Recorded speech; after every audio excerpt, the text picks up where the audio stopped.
Good morning. Week 10, NFL DFS. Jameson, Hutchison, the grace of all time. Joel Wirth, how are you doing this morning?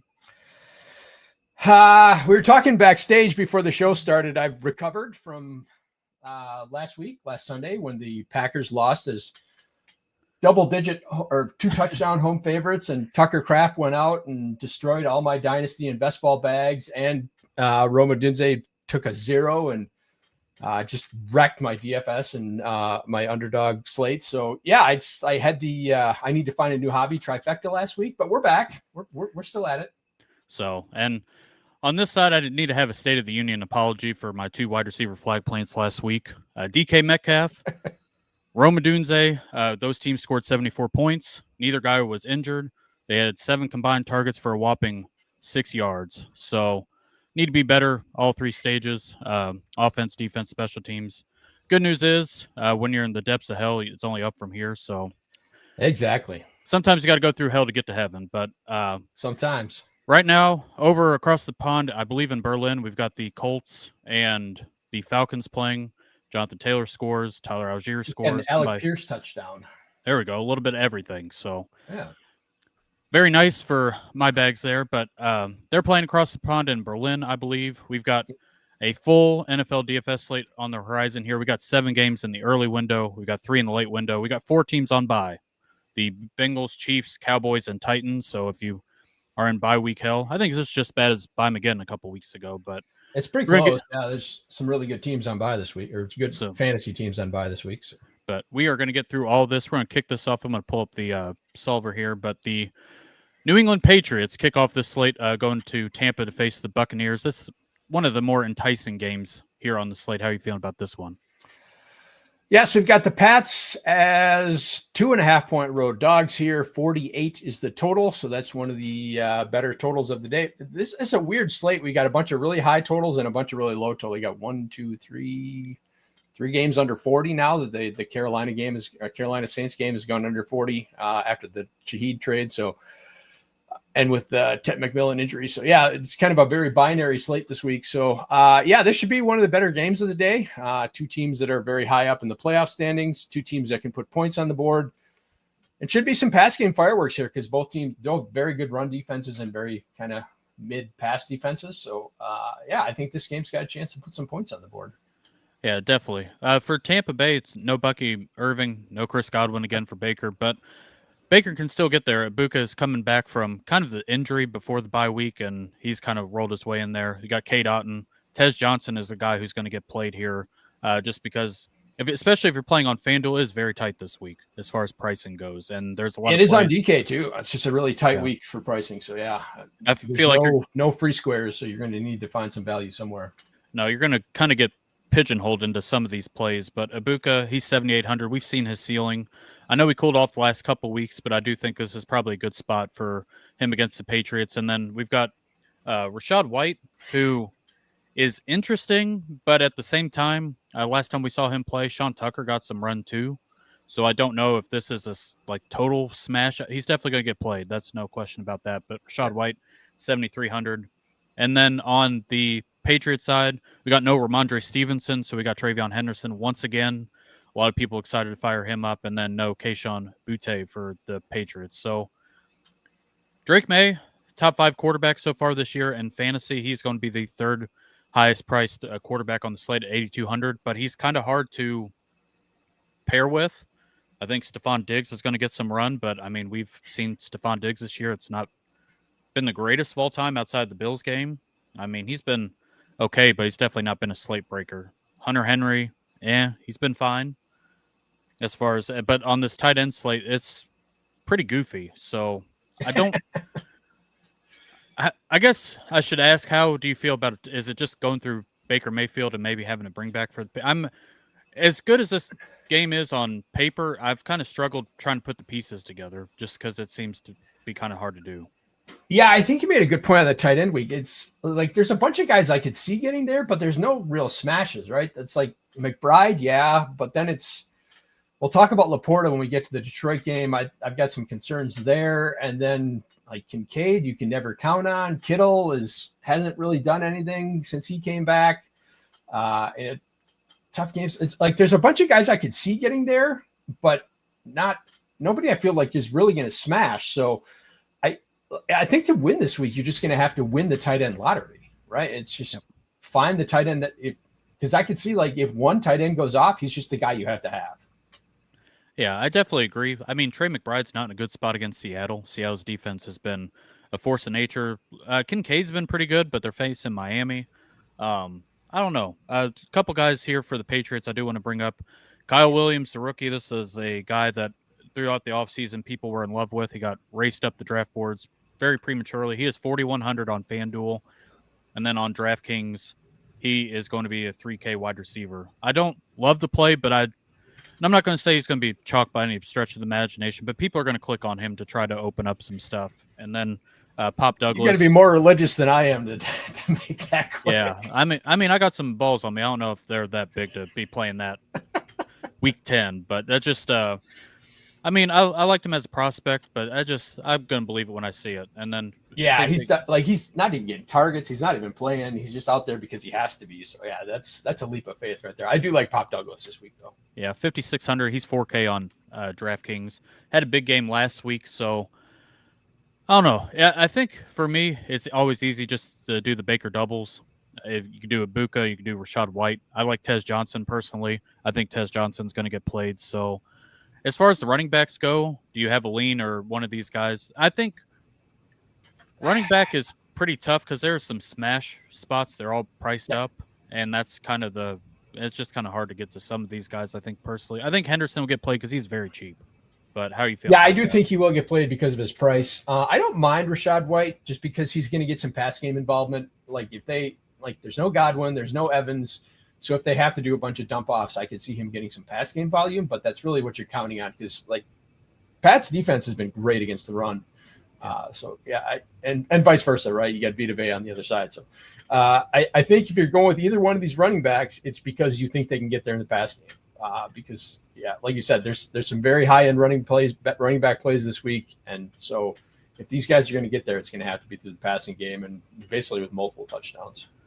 Yeah, so I tend to agree there. So I think that is, I mean, any interest in Terrell Jennings, the other backup? He was the goal line guy for the Patriots last week, and then Travion Henderson was a guy who got like the receiving work. They said that Travion Henderson's role is going to bump up a little bit.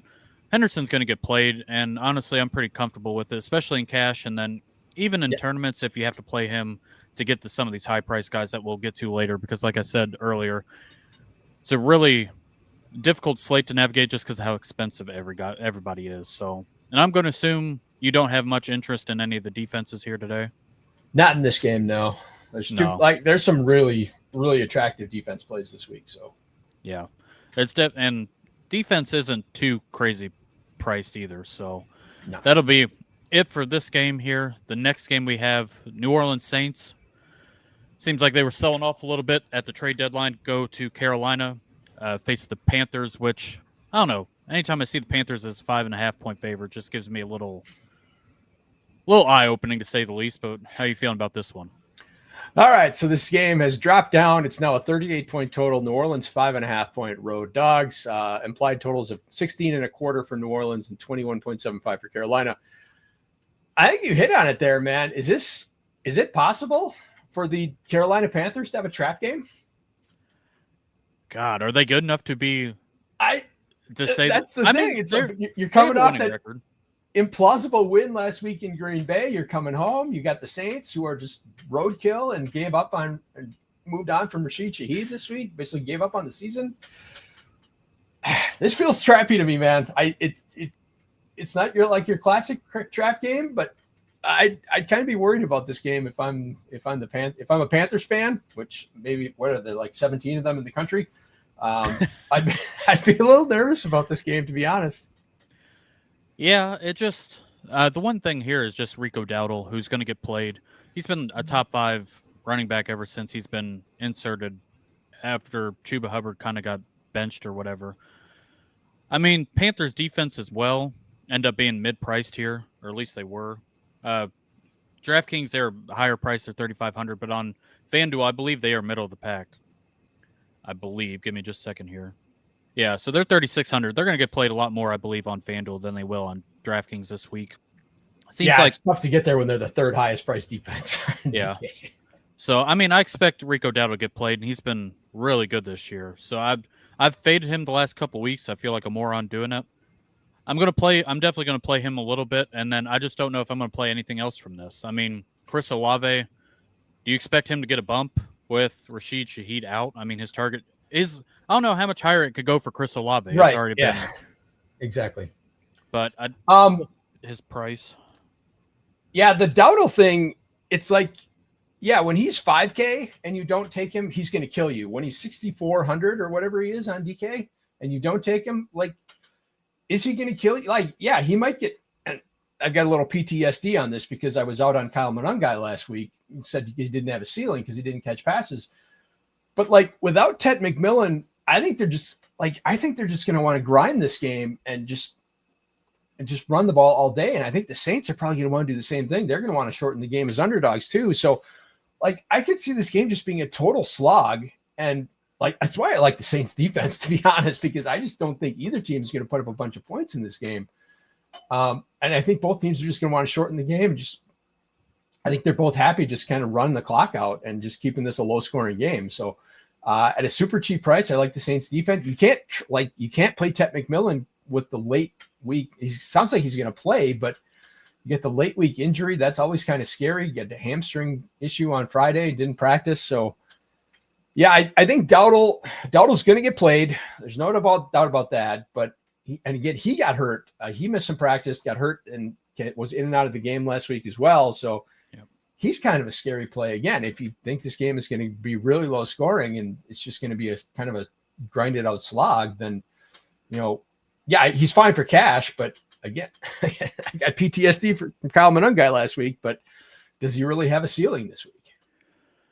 That's kind of the question. And I mean, Panthers could cover 5.5 and win 17-11. I mean, that's kind of what we're talking here. I mean, I know they have a winning record, but Bryce Young throws for 150 yards each game, and it just like you see the box score, and it's like, how the hell? Last week they won the game, and he was like 11 for 20. He did not. He was absolutely terrible. He did nothing. So.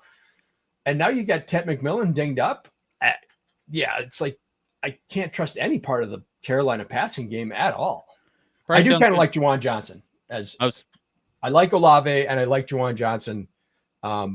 Just again, if you find the tight end who scores 2 touchdowns this week, and it could be Juwan, if he's the one who gets the target bump from the Rashid Shaheed trade, he could be the guy, and he's cheap. Yeah, I would. And especially, like I said, for salary saving, too. Alvin Kamara was on the injury report. It would be Devin Neal behind him. But, I mean, Alvin Kamara has not been playable this year. He hasn't done anything. 10 points. That's as good as it's going to get for him. So 0.2 last week. Yeah. 0.2. Joel, have we just spent too much time on this game already? Probably. Yeah, right. It's probably going to be 16-13.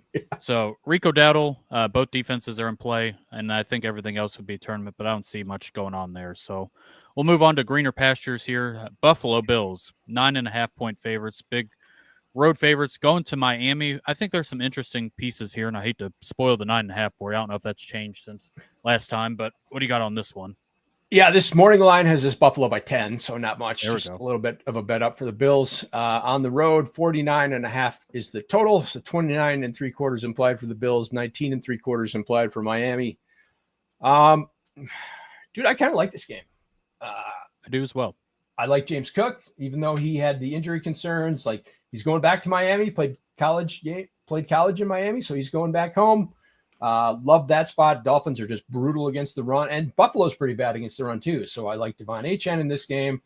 Kind of like Jalen Waddle. If you look at the last time they played, Tyreek Hill got 10 targets. He's not there. So there's opportunity for like Hill and Achane to kind of gobble up a little bit of extra target share in addition to what they already get. So I like both of those guys.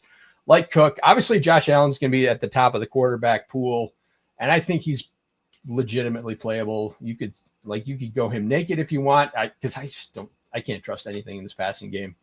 And Kincaid's probably too expensive for me. He's just so inconsistent, man. He can score 2 touchdowns or he can be an absolute zero. So again, talked about the tight ends. I'd rather just pay down this week and hope that I find the guy that kind of gets there. Although, yeah, man, the Dolphins defense gave up 2 touchdowns to Mark Andrews last week, so it's probably a good spot for him as well. I think I like Kincaid a little bit more than you do. And then as far as like Jalen Waddle goes, outside of one game, ever since Tyreek left, he's been scoring 15 plus fantasy points. And this is, I mean, Jalen Waddle is a guy that I've said on multiple podcasts to kind of just get away from. I thought the environment would be too bad, but I mean, he's been really good setting up. I don't know if you want to play Tua with him because I don't think Tua is ever going to get there, but Achane has been kind of game script proof. I mean, if they're winning, they're running through him. If not, he's getting a bunch of dump offs. So he's going to get played a lot. I like James Cook.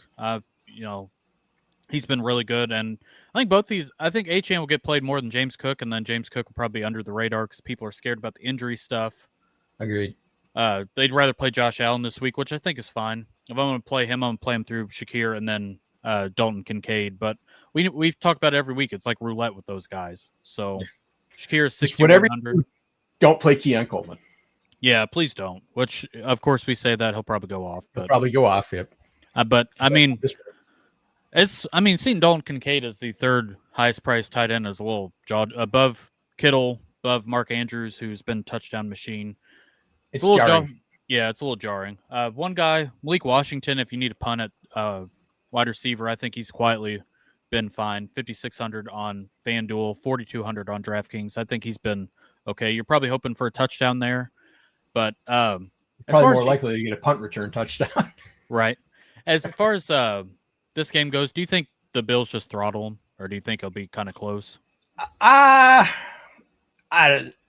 like these games. These Miami Buffalo games are either super close or Buffalo just annihilates them. So it's very binary. Yeah, probably, but I don't know. Maybe they get the bump from firing Chris Greer.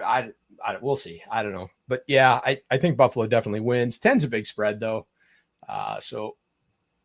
Honestly, I think Green Bay last week was the first double-digit spread to lose this season.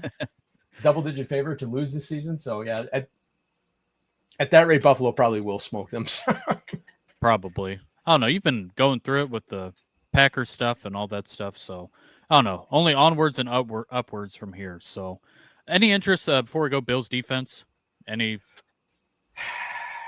What's their price? It's just they're the highest priced defense on the slate, and there's a bunch of 30-point total games. So yeah, I'd rather, as tight as it is, I think I'd rather pay down. I think I'm with you. They're better on FanDuel than DraftKings. There's a lot of difference between the two sites this week compared to other times. So, but that should do it for that game. Like I said, I think we're both pretty in on, honestly, Miami side. It sounds like for us more than we probably should be, but I don't know. They've been good. I really like James Cook, and then I like parts of the Miami offense. So the Waddle and HN parts, yeah. But let's see. I've got a question here before we get to our next game. Good morning, Edward. Morning, guys. Got a trade offer and don't know if I should accept it. I'm giving AJ Brown for Derrick Henry and Jordan Addison. If you were giving away AJ Brown for those two, I say accept it. Yeah, I think that's a pretty good deal. Are you? Addison's certainly startable, and then you're getting. It probably depends on your roster, but I think in a vacuum, I think that's a very good deal. Yeah, AJ Brown is just. He can go off, but he's really inconsistent. Yeah, and he can be a zero any given week. So yeah, I think I like getting that floor there. Yeah, so I would definitely hit the accept button. Is that the first trade offer that somebody's actually receiving a good deal instead of getting gypped? I don't know, dude. I made a CeeDee Lamb trade this morning in Dynasty. I got offered CeeDee Lamb for Neighbors and Christian Watson. Damn, ain't too bad. Had to jump on that, right? Yeah, ain't too shabby. I know the guy. It must have been a bye week thing for the other guy or something like that. But I don't know. Good deal. But that feels really good. So make sure you hit that accept button and have a great week, Edward. Appreciate you tuning in. So next game. Checking out the show. Yep. And real quick, I guess I need to promote the show. If you haven't already, like, subscribe, do all that stuff, share with a friend. Like I said, I say every week, there's nobody worse at promoting the show than me. So. But next game, seems like we got some weather stuff going on. New York Football Giants go on the road to Chicago, Windy City, Chicago Bears, who Roma Dunze, I mean, he couldn't have shot me dead any worse than he did last week. So we will see how that goes. Are you back on the Rome train this week? Yeah, you and me both, brother. That guy literally cost me hundreds of dollars last week. So, Giants 4.5-point road dogs in this one. 46 is the total, so 20.75 implied for the Giants. 25.25 implied for Chicago. I don't think I can get buried by Cal Monungai this week because Swift is back. They'll probably take the lead running back role back. I am going back to Rome. This is a Giants defense that is good against it's good at pressuring the quarterback, but literally does nothing else well. And if you can get Rome lined up on the right cornerback, then I think it's an absolute smash spot. Burden is back, so that's probably bad for DJ Moore. I don't know what happened. I just can't imagine what happened with Rome last week. They put up 47 points and he gets 3 targets and doesn't. There just has to be a bounce back, man. There just has to be a bounce back this week. So I'm going back to the well. And then the Giants side, I'm a big fan of Jackson Dart naked this week. I've taken him a ton on Underdog, and I will be having a ton of him in DFS this week as well. Yeah, his price is quietly starting to creep up there. I'm a little worried. If anybody watches Jackson Dart, this guy has no care in the world for his body. I mean, this guy. It's the same thing with Scatabo, right? It's like you looked at him play, and there's no way this dude makes it through the season, and Dart's the same way. Yeah, they just run into brick walls with reckless abandon. But I mean, he's been getting there even without the wide receivers. We get Wan'Dale Robinson, God's gift to PPR scamming. Wan'Dale, $6K on FanDuel. DraftKings, he's 5,300. I mean, I don't know, man. I've not clicked on Wan'Dale once. We got Darius Slayton, who had a pretty decent game last week. He's 4,300 on DraftKings, FanDuel. He is 5,800. These are probably touchdown or bust. Seems like we're getting some wind, sleet, snow, and I don't know how much that's going to scare the people away. But I mean, on paper, both these defenses really stink. The Bears have committed to running the ball, and I mean, they would just absolutely annihilate people on this offensive line has been whooping ass as far as the run game goes. So talk about Swift being back. I'll be curious to see if people play Monungai. I'd rather play Swift, man. I would rather play Swift too. If you think Swift is going to be kind of low owned because of the injury thing, because of the Monungai split, kind of interested. Because the Giants don't stop the run at all. They're pretty bad. They should be way better. They got DeMarcus or Dexter Lawrence. They got really good. I don't know if they just can't contain because they're just pass rushing so much. But yeah, they're bad against the run. So yeah, I if Swift is healthy, he's going to go back to his main role. I think it just goes back to the way it was before the injury. So I kind of like DeAndre Swift if you can get him at a kind of low ownership. Yeah, and he's going to be one of the cheaper guys compared to some of these higher up guys who we'll talk about here in a little bit. He's 7,100 on FanDuel, and then DraftKings. He's going to be probably in that similar boat if I pull it up real quick. 6,100. I'm very interested in him against the Giants, who on paper their defensive line looks feisty, and then you look at the stats and Giants just give up a bunch of stuff. And seems like Ben Johnson's been trying to protect Caleb Williams a little bit. I'm not the biggest Caleb Williams fan in the world. He's just very erratic, and I hate playing quarterback that way. But before we go, any interest in Colston Loveland after his big game last week against the worst defense of all time? Yeah, I said this week, people are worried about Kmet being back. It's I don't care. Nobody's worried about Brock Bowers because Michael Mayer's back.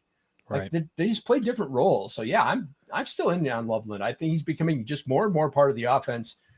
I don't think that's going to stop. So yeah, he's at a good price.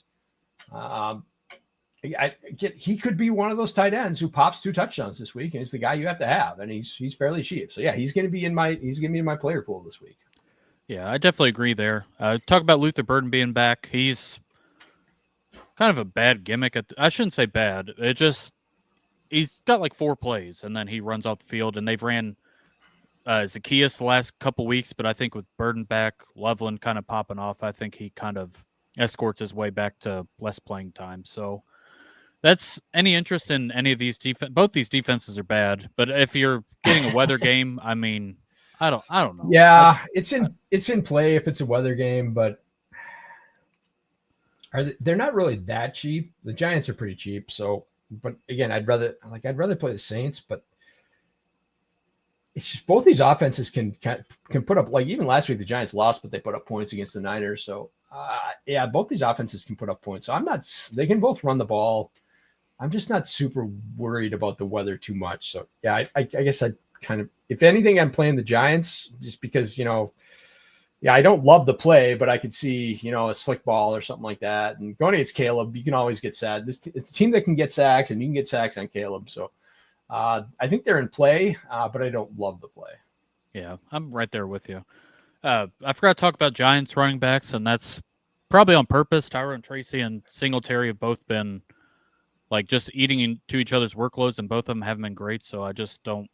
I'm not interested. I would assume you're probably not either. Yeah. As much as I want to like Tracy, I just don't think he's good. I don't either. So I just want to make sure to bring that up before we move on to the next game, because I probably want to avoid this game if anything. The Cleveland Browns on the road face the New York Jets, who have sold their soul to get rid of Sauce Gardner. He's been found in Indianapolis now. Quentin Williams, this run defense was terrible even when Quentin Williams was on the field, and now he is gone. I mean, good God, it's going to go from bad to worse somehow for the New York Jets. Yeah, so sorry, JJ, but you teams got a lot of draft picks coming up, so that you got that going for you. Cleveland 2-point road favorites. Cleveland, one of the worst road teams in the league. 2-point road favorites here.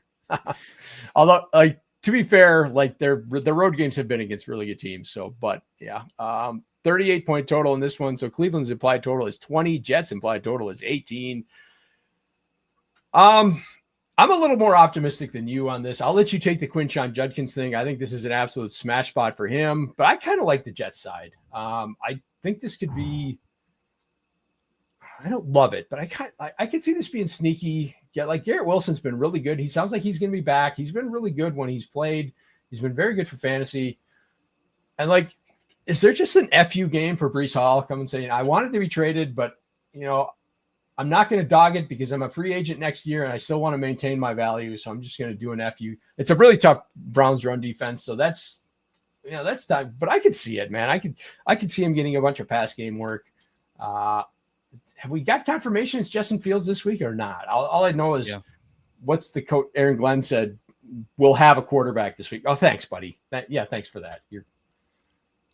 JJ's absolutely correct. Like, you weren't winning with Sauce. He was like, and Sauce has gotten consistently worse every year. He just hasn't lived up to the hype of his rookie season was his best season so far. Like you said, Quentin Williams, they've been a terrible run defense with him. So I don't know what the Cowboys were doing paying that price for him, but yeah, I think I like the Jets side more than you do, but it's only Garrett Wilson and it's only maybe an FU game from Breece Hall, just because nobody's going to be on him, right? He's going to be super low owned. So I think there's some contrarian value there. And yeah, it's like, I was kind of really in on David Njoku when Fannin was questionable, but now it sounds like he's going to play. So yeah, I'm just really terrified of them just divvying up all the tight end shares. And then, but I still think it's a Quinshon. Like, this could be the 3-touchdown Quinshon Judkins game that he had against Miami. Yeah, and I missed out on that one, so I'd like to get in on that with him. He seems like he's off the injury report, had some shoulder stuff. I guess they're just going to shoot him up. And he's practiced all week. So I think him, pairing him with Brown's defense, I think it's going to get played. That's my only worry. I'm not sneaking this. I'm not sneaking this past anybody, but like, that's going to be a cash game staple this week.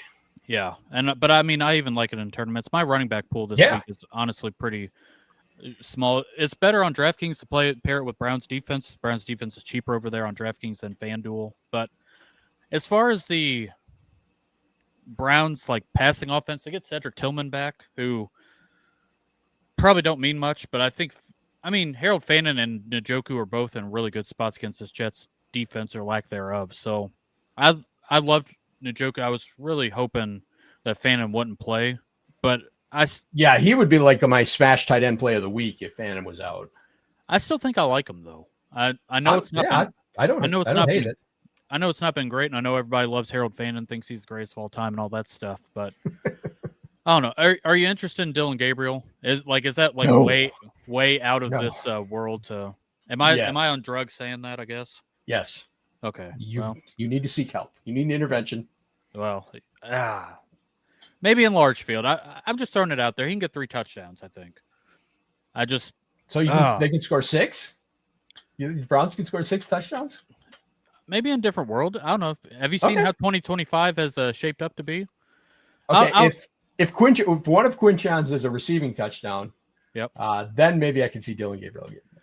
Yeah, so he gets 1, and then he throws it to Tillman, and then he throws it to Njoku. He gets 3 touchdowns. He gets 20 points somehow still because he gets 100 yards or whatever. This is a bad play.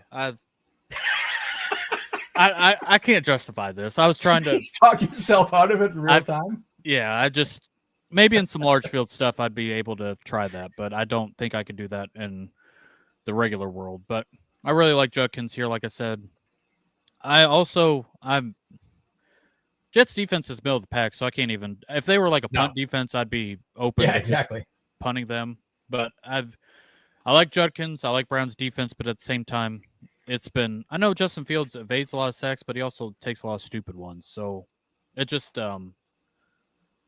I don't know. I feel like I like this game more than I should. It's ugly.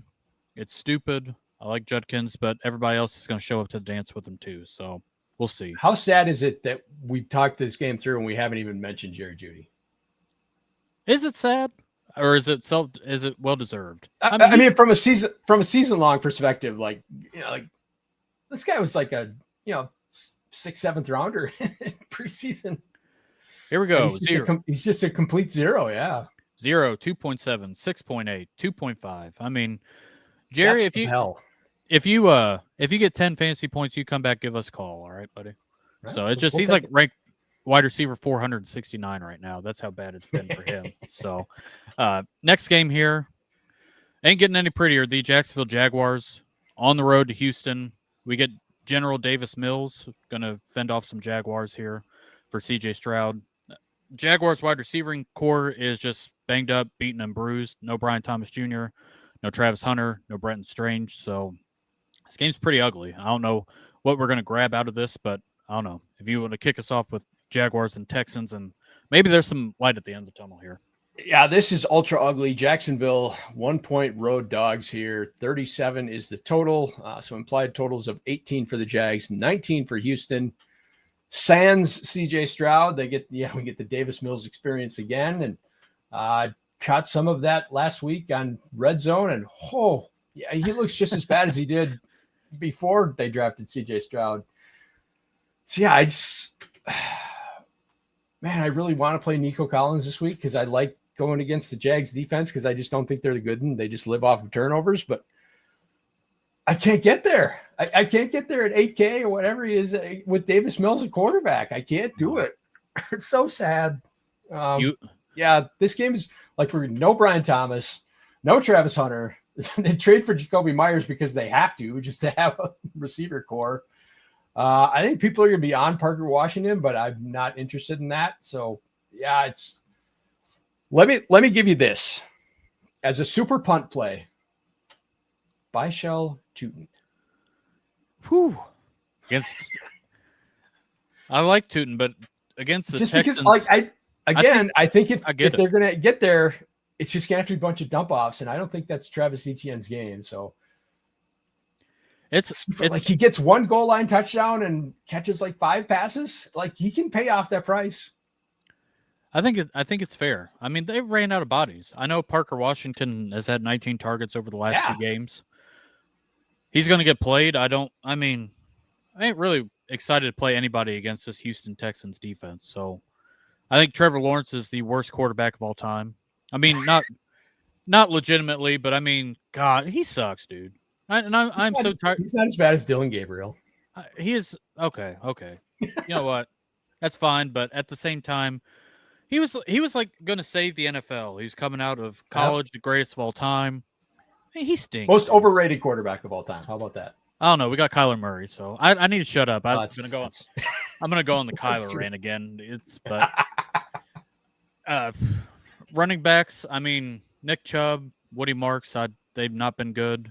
I don't think there's much there unless large field stuff. And then if we could get just one of them, they might be a good play. But those two splitting that role is just death. Yeah. Texans defense, 4,900. I mean, I don't know if you're going to play him with anything. Jaguars defense is 42, so you're paying up for both of them, which, I mean, I can see it with the Jags because they live off of turnovers, and it's Davis freaking Mills, man. So I can see. I do like the Jags a little bit. Get like the Bayshell Tootin Jags defense stack. There you go. I think you're the only person in the world touting that one, but I get it. I don't hate it. Put it in the Millie Maker. I'm doing a Millie Maker. I don't hate it. Travis Etienne, he's been okay. It just these guys lack a lot of upside, and then they go up against Texans defense. Both these defenses are better plays on DraftKings and FanDuel this week. They're a lot cheaper over there. So, last game of the early window, we get Lamar Jackson, hopefully fully healthy now. Ravens on the road going up against Minnesota. This game has a lot of good, fun pieces to it. I've honestly kind of like the Patriots and the Buccaneers. I've just really kind of struggled trying to piece together what I want to do about this one. So maybe you can help me with this, possibly. Yeah, you made a good point. I think there's going to be points, but it's going to be tough figuring out which way they go. Baltimore 4-point favorites on the road. 49 is the total. So one of the higher total games of the slate. Implied totals of 26.5 for Baltimore, 22.5 for the Vikings. Can I just say that I like almost everything in this game, except not Jordan Mason, not TJ Hutchison, but kind of everything else. It's just how is it going to fit together? Like you said, it's a puzzle, and how is it going to fit together? So I like Lamar. I like Derrick Henry. I think it's viable to put both of those in a lineup, but it's expensive, and then you got to really punt elsewhere. I like both the Baltimore tight ends. I like Zay Flowers. And I like both I don't mind JJ McCarthy as a pay down, and I like Jefferson and Addison, but like, I don't think they can obviously they can't all get there. It's just figuring out what combinations get there, because I do think there's going to be points in this game. Yeah, I'm really trying to lean into the big dog this week. I know that the Vikings defense looked a lot better. I don't know. It seemed like Van Ginkel was just going all over the world last week against Detroit, and just a little worried about Lamar going up against this defense. We've seen Lamar just kind of get a little flustered this year just because the offensive line has not been as good as it was last year.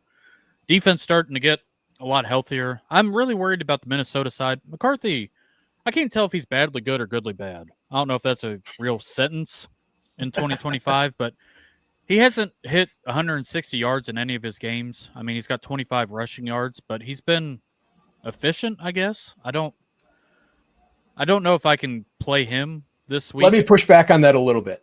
All right. He's got Lamar in a dome and Lamar against the NFC. Two spots where he has traditionally been just lights out. That's fair.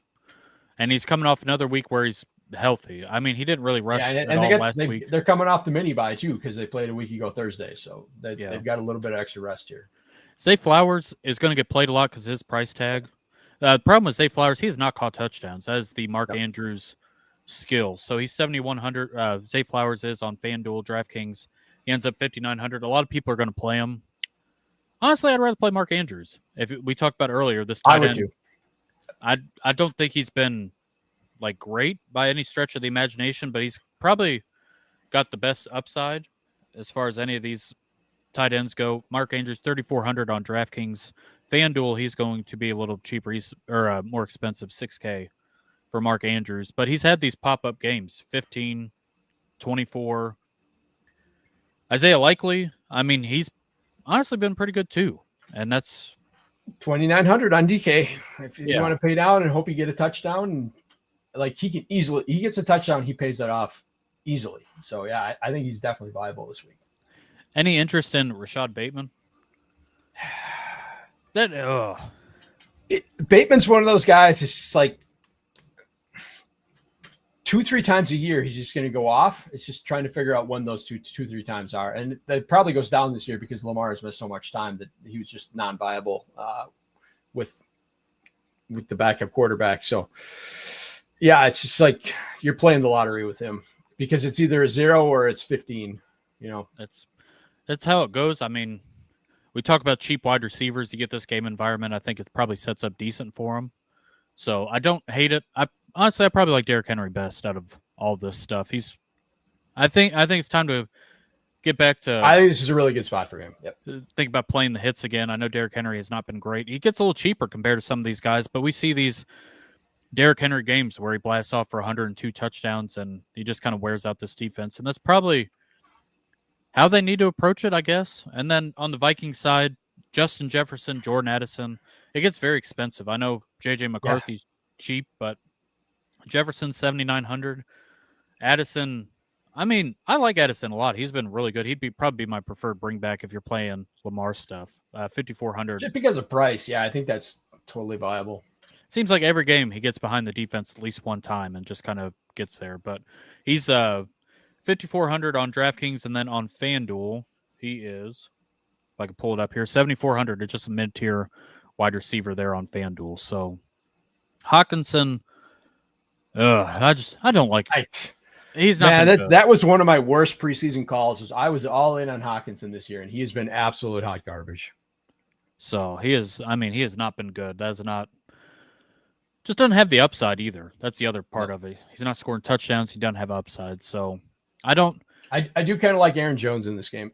I was going to say I'd prefer Aaron Jones over Mason. Before he got hurt, it seemed like they were kind of leaning into him. I just don't. I don't know. I like the Ravens. Obviously, I put Lamar on the thumbnail. I think he's going to have a big game this week. So we'll see. I think that's probably this next couple games in this afternoon window are probably where my bread is going to be buttered this week. So going to get into the late window here.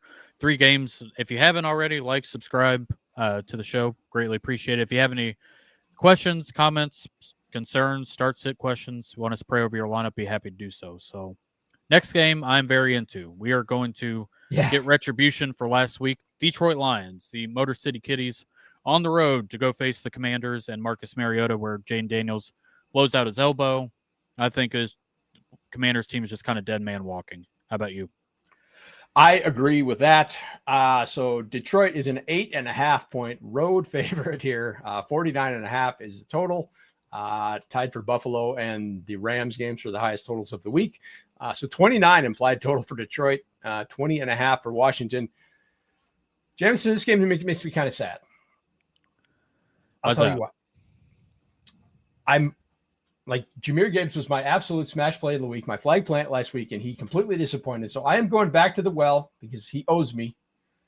And I really wanted to play, like, you know how much I like attacking the Commanders with tight ends. So I want to play Laporta, but they just haven't gotten there together. If you look at their game logs, whenever Gibbs is at a ceiling game, Laporta's at a single digit game, and vice versa. They just don't get there together. So it's like they are vulturing each other's points.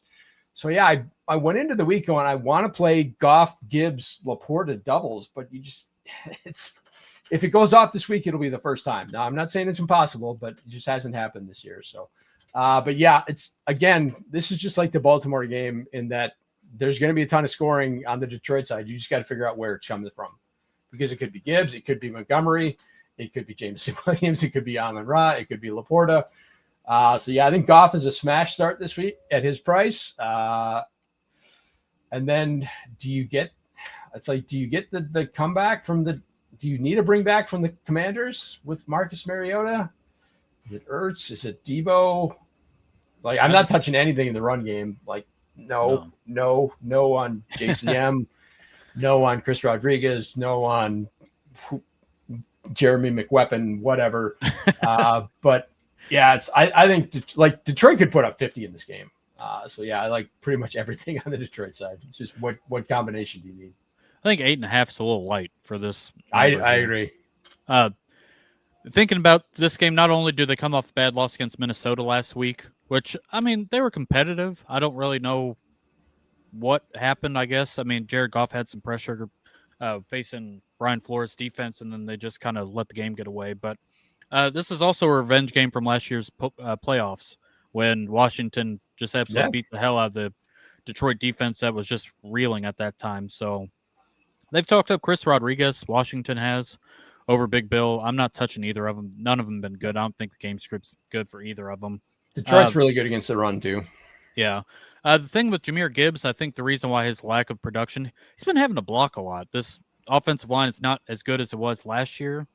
And some of this production for Jahmyr Gibbs, he's like having to block. So hopefully this is the game where he can kind of, I mean, there's really not that much of pass rush for the Commanders. And if I had to do a bring back for the Detroit stuff, it would be Zach Ertz, just because we've seen him kind of get there. I don't really want to play Debo because I think he lacks a ceiling as far as wide receivers go, whereas Zach Ertz, I mean, he's not going to get away from me there. So I like Gibbs.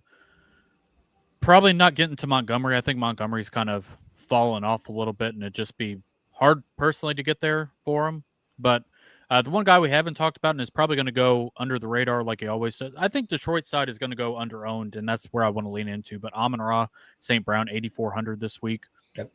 People are going to play JSN. They're going to play Puka, probably play Ibuka, and then Amon-Ra he's always going to be the guy who gets forgotten about. So I really want to lean into him. I'd probably play him obviously with Goff, and then I'd probably play him with Gibbs, but I think, and then have Zach Ertz as my bring back instead of Laporta. But I think you can onslaught all of it. Jameson Williams, I'm just not going to talk about. I swore him off a couple weeks ago. It's just I just don't think it's happening. I'm just going to be blunt about it. He might have a pop-up game, but I mean, this had touchdown. He had 6 catches for 66 yards last week, but it just, I don't know, man. Are you in on the Jameson Williams experience this week? He's a better version of Rashad Bateman in that, if he has a spike week, he's a guy you have to have because he's fairly cheap, but he could also be a zero and just wreck your lineup. So you got to pick the weeks he's going to go off. Like they keep talking him up, and like last week the offensive coordinator said, it's my fault he's not getting targets and everything like that. He gets the long touchdown, but really didn't do much else. So. Yeah, I mean, if kind words from coaches were capital or were fantasy points, he'd probably be leading the league, but he's just not. It's just, it's like, man, it just feels like the game is gonna run through. Like I could see this being like a Jahmyr Gibbs first half, and he scores 2 touchdowns, and Montgomery just kind of seals it up with a couple touchdowns in the second half. So, but yeah, I could totally see, because I think Detroit can do whatever they want in this game. It's just, what do you want to do? Put the puzzle pieces together. Yeah, I just like Detroit. I'm just going to onslaught them this week. So 2 more games left. This one, I think I'm also very interested in, kind of compared to the field. We've got Arizona Cardinals on the road going to Seattle. Big touchdown favorites at home. Feels like a brutal spot for Arizona on the road going up against Seattle, and I really like Seattle's side. I'm kind of curious to see if you are in on that with me. I'm in on both sides of this game. I think this is kind of a sneaky game. So 45.5 is the total in this one. Arizona 7-point road dogs, 19.25 implied for the Cardinals, 26.25 implied for Seattle. I like the passing game on both sides. I'm staying away from Ken Walker and Charbonnet, but love JSN. I like Marvin Harrison had that bad game on Thursday night, and then just when the Cardinals were trailing at the end of the game, it was just him relentlessly. So. And he and McBride have both been much better with Jacoby Brissett under center. Crazy how that works. Shocking. So I think Marv's in play. McBride, again, we talked about that. I like him, but I don't like paying up for tight end this week because it's a tough, like you said, it's a tough spot against Seattle. And I just don't know if he has the ceiling, and I don't want to pay up if it's going to be a low scoring tight end week. So, he's going to get volume. It's just whether he's going to have to score touchdowns to be the guy you need this week. So, I like this game quite a bit. And I like Rashid Shaheed coming off the trade as well.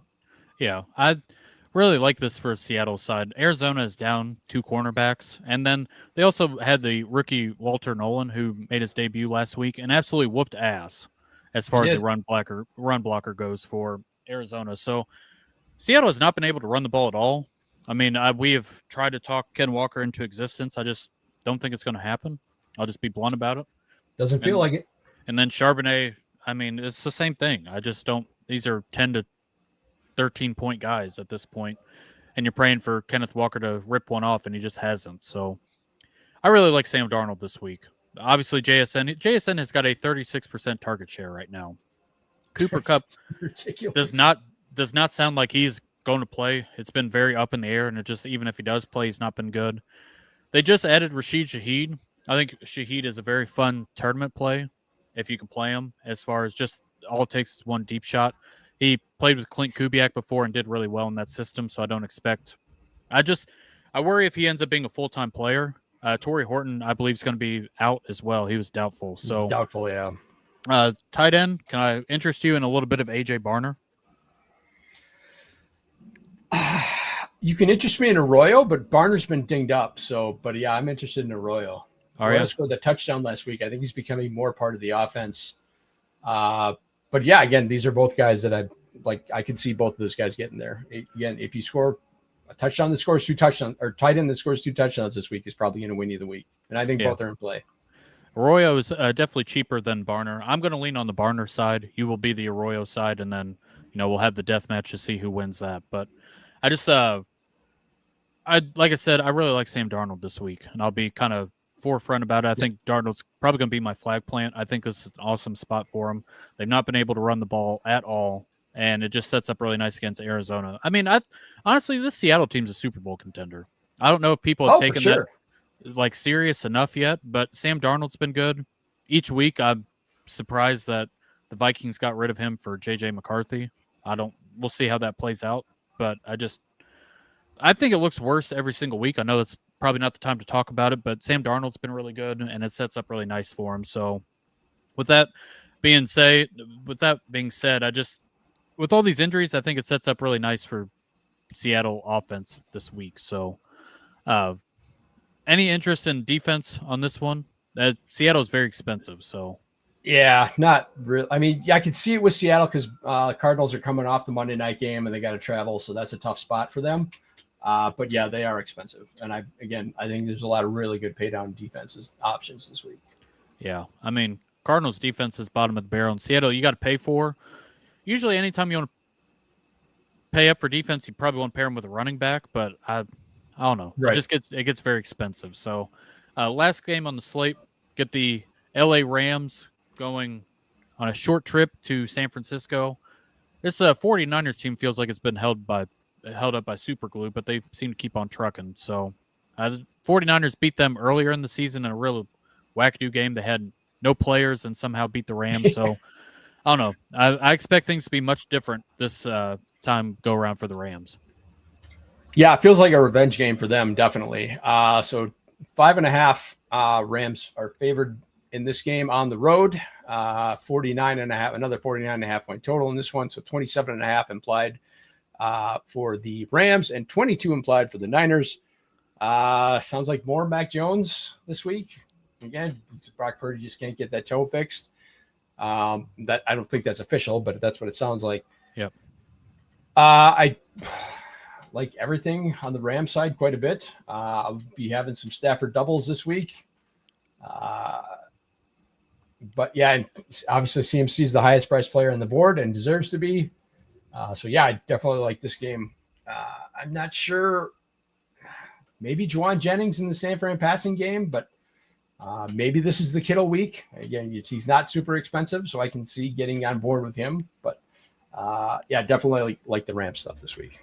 Remember when Matt Stafford couldn't get there and we couldn't play him? Yeah. I mean, I think he's top 5 quarterback right now. 26, 27, 28, 30. Devontae Adams. I mean, we talk about Puka Nacua being he's 9,900. I mean, that is almost $10K for a wide receiver in 2025 in this economy. My God. Devontae Adams been a red zone threat that's been really good this year.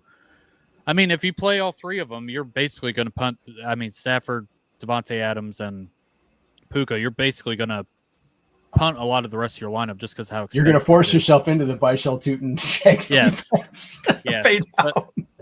But, as far as the running backs go, I don't know if it was just a last week thing, but Blake Corum definitely ate into Kyron Williams' workload. It seemed like it was much more of a split. And then Kyron Williams ends up being so expensive that unless he gets 2 touchdowns, it's really hard to justify paying up for him.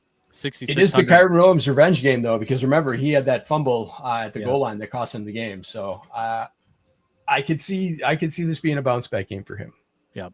And then, I mean, if you play the Ram stuff, if you play this as like a game to attack, and then on the other side, I mean, if you add Christian McCaffrey to the rest of it, you really cannot afford anything. So it's like, I mean, Christian McCaffrey's been game proof. He's the greatest running back and wide receiver in fantasy football right now. It's like top 5 in both metrics, it seems like. And then Jennings has been fine, I guess. I mean, 6,300. He's a mid-tier wide receiver. And then you got George Kittle, who has not been good, but we know that he has these games where he blasts off. But he's also expensive. So if you're playing the Rams stuff, it's just like, I feel like you're only grabbing a piece of this, and it's really hard to get like the whole game fit in one thing. So I just, are you playing Puka this week? That's where I can. I want to have some I don't think he's going to be super highly owned because of his price and because of I think Devontae Adams is the guy who's going to get the high ownership this week, just because he is it's tough, man. Pricing is tough this week, so it's you have to build specifically around Puka to get him in your lineup. So you have to make sacrifices. So but I do want to get some. I want to have some exposure there. And then before we get out of here, any interest in McCorkle, Mr. Mac Jones, Mac Daddy himself? He just doesn't. He doesn't have the ceiling though.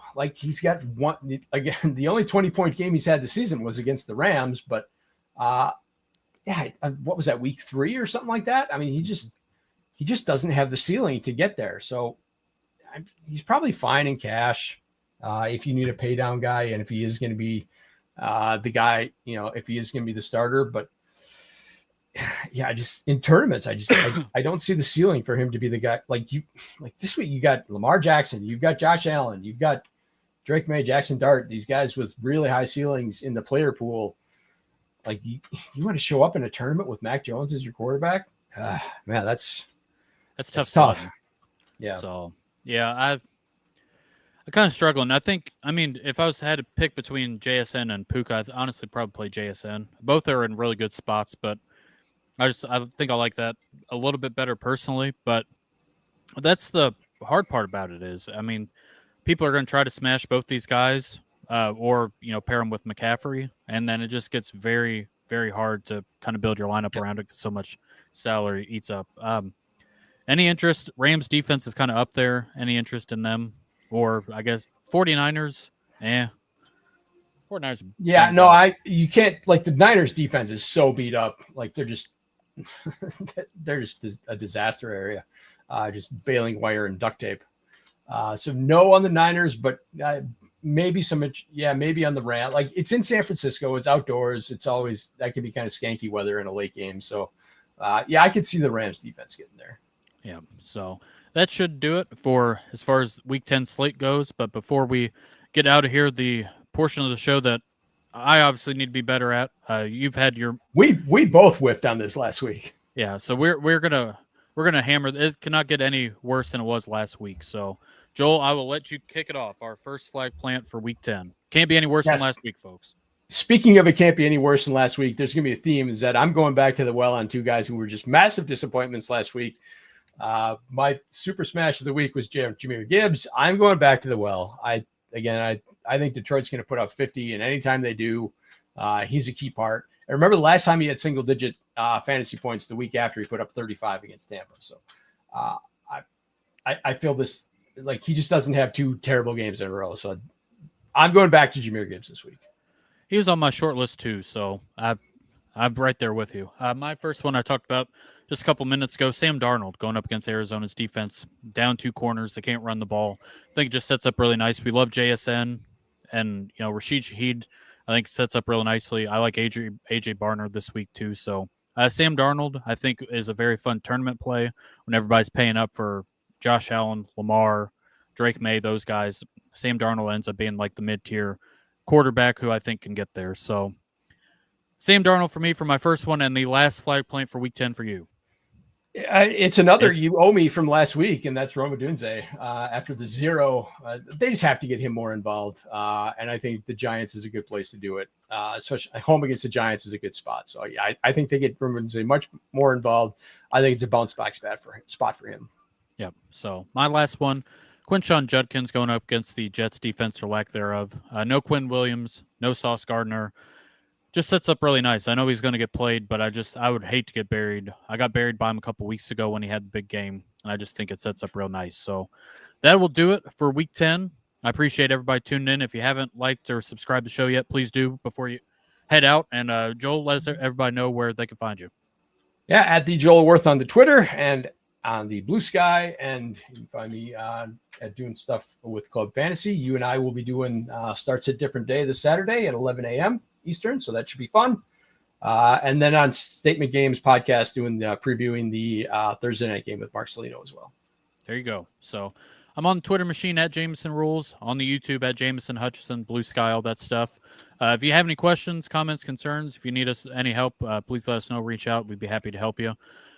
Week 10 is in the books as far as DFS slate, going over it. Hope you guys win some money. Have a great week. Appreciate everybody tuning in. Have a good one.